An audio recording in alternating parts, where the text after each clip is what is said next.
Ezekiel Elliott is gone now. He's gone for good from our Dallas Cowboys. No more of this, not ever. No more jumping into the Salvation Army kettle sometime before Christmas. Because the truth is, once Jerry Jones paid Ezekiel Elliott after his third year with the Dallas Cowboys, Zeke jumped off the cliff for good, never the same. He started to look washed then, and this year he looked all-time washed to the point where I cringed this year every time he carried the ball instead of Rico Dowdle. Even in short yardage goal line situations, Rico Dowdle hit the hole way, way harder and faster than Zeke could at only 29. Gone, but never forgotten. And I'll never forget the first 4 times Zeke caught my eye. I was at ESPN watching those games down the stretch of that college football season. Ohio State against Michigan, Ohio State against Wisconsin in the Big Ten championship game, Ohio State against Alabama in the national semifinal, and then at Jerry World, of all places, against Oregon in the national championship game. I watched Zeke Elliott string together the 4 greatest running back big games in college football history. You might find one that's better than those 4, but I don't know one because I'd never seen anything quite like that. But I've never seen anything quite like the rise and fall of Ezekiel Elliott, because that was him at his greatest. That was a crescendo. That was his sophomore year at Michigan. He went for 121. Big Ten championship game, he only carried it 20 times for 220 yards against Wisconsin. Semifinal against Alabama, only 20 times for 230 yards. And then in a national championship game against Oregon, Urban Meyer saying, well, feed the beast. He gets it 36 times for 246. So in those 4 games, big games, 4 in a row, Zeke Elliott carried it 93 times for 817 yards. That was 8.8 yards per carry, with 10 touchdowns in those 4 games. Before that draft, Zeke went back for his junior year. Had a good year, 1,821 yards. He just didn't have that 4-game crescendo at the end. But before that draft, I said, Joey Bosa, take Joey Bosa out of the Ohio State. And the Chargers took him with the 3rd overall pick. We, the Dallas Cowboys, had the 4th pick. And I was torn between Jalen Ramsey and Zeke Elliott, but I kept remembering those 4 games. And I was good to go with Zeke, even though we were only strengthening our strength, because as shaky as we might have been in 2015, we did have Darren McFadden go for 1,089 yards. We did have Darren McFadden have 500-plus yard games and 2 90-plus yard games. He was pretty good. Do we need Zeke? Well, yeah, because he was about to do something very special his rookie year. I think he should have been the MVP of the NFL his rookie year, because he carried the Dallas Cowboys to a 13-3 record. I was a big Dak fan at that point. I thought it was mostly Dak, the 4th-round pick, as opposed to the 4th overall. It was Zeke. It was all Zeke. Zeke made Dak way more than Dak made Zeke. As I look back on it, he finished 3rd in MVP that year. Matt Ryan won it. Brady was 2nd. But the Cowboys were 13-3 out of nowhere and had the number 1 seed in the NFC because of Ezekiel Elliott, number 21. Lord have mercy. What a year he had as a rookie. He led football with 322 carries. He led football with 1,631 yards. That was 5.1 per carry. He averaged 109 yards per game. That led football. He also caught 32 balls because he could catch it and run with it for 363. That was 11.3 per catch. And even against Green Bay in that playoff game, he carried 22 times for 125 yards, so you can't pin that loss on him. You can't pin it on anything except Mason Crossbar's 2 intergalactic field goals at the end of that game. Aaron Rodgers' 4th and forever conversion. I guess that was 3rd and forever conversion. I don't know why we played prevent, but we lost the game 34-31 on a 55-yard and a 51-yard field goal, neither of which looked good off Mason Crossbar's foot. I don't know. It was like hand to God on both of them. Meant to be, not meant to be for the Cowboys. Aaron Rodgers advanced. And then Zeke comes back the next year, and he was pretty great. He led the league with 98 yards per game. Fell off slightly. That was the year on Undisputed we made a commercial in which Shannon Sharp and I are competing early in the morning to get ready for Undisputed. And when my alarm goes off, you can see on my bedside table is a picture of Zeke. That was the crescendo. That was the height. Eat, Zeke, eat. Unfortunately, that second year, he did get suspended after Jerry stalled it and fought it off for a while. But he did get suspended, so they missed the playoffs that year.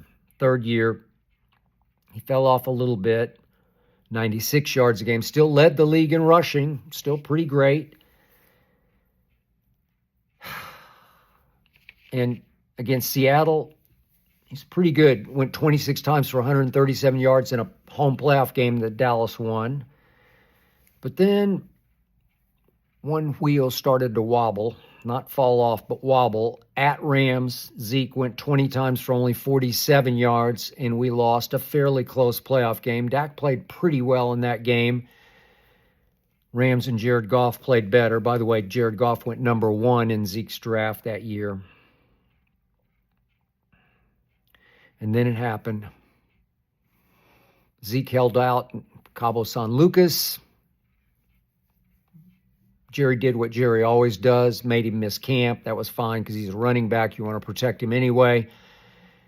They get back to Dallas, and Zeke gets back from Cabo just in time to sign a big new contract that made him the highest paid running back in all of pro football. Way to go, Zeke. Way to go, Jerry. Not way to go, us. That was the beginning of the end because that's when Zeke fell completely off the cliff. I've never seen anything like it. He came back from Cabo, and for the next 3 years, it looked like he was running in Cabo sand. He's never been the biggest workout warrior, never taken the greatest care of himself, never watched what he ate, drank, ingested. It's just not who he was or what he did. And he started to pay the price at a very young age. They say running backs have a 3-year shelf life, somewhere in that ballpark. Well, he hit the wall, fell over the wall, fell off the wall.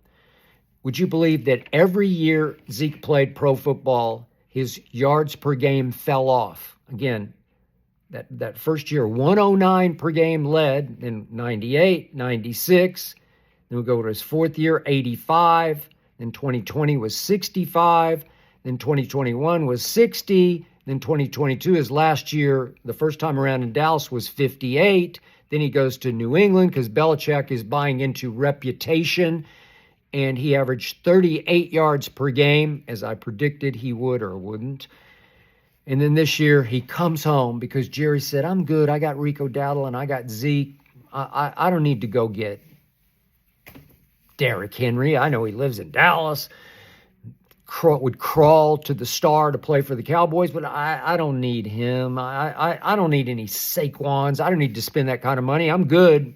I give Zeke $3 million. I got Rico Dowdle, undrafted free agent.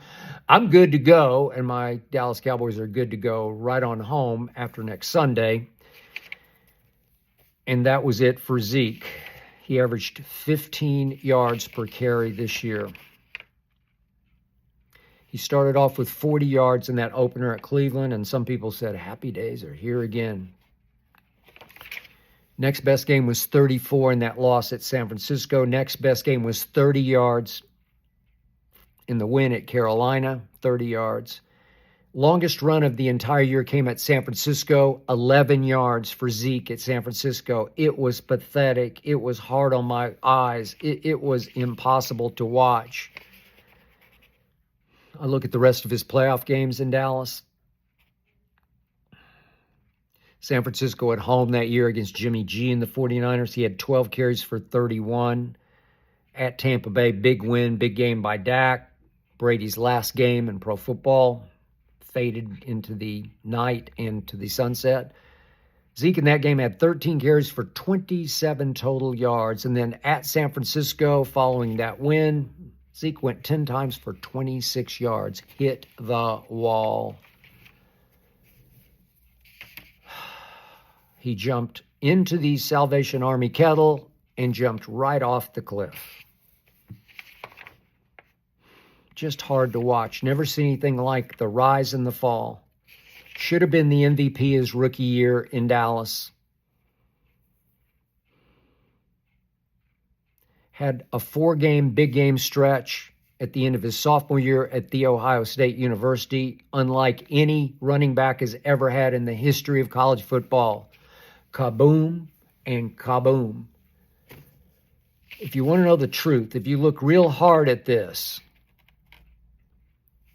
Zeke was pretty much a one-year wonder in pro football. Like when you're talking about that year, it's like he had one all-time great year in him. And that was it. That was all she wrote. I didn't see this coming, but I didn't see Zeke coming the way he did at the end of his sophomore year. 225 pounds of raw power and make you miss. Great athletic ability, great acceleration. And then he was stuck running in Cabo sand. Jerry Jones' statement said today, as they released him, that they wanted to give him a chance to hook on with a playoff contender, with a playoff team that has a chance to win it all. And I'm thinking, who would want this? Do you want to buy the reputation? You just want him on your sideline or in your locker room or every once in a while in your huddle on 3rd and goal? Good luck. He's washed. It's gone. Never was the same after his rookie year. So I hope for Zeke's sake somebody does give him one last hurrah. But he had his last hurrah in Dallas, and it wasn't pretty to watch. I cringed a lot. But I thought a lot about 2016, that rookie year. And I occasionally thought about those last 4 games his sophomore year at The Ohio State. Man, I miss that guy.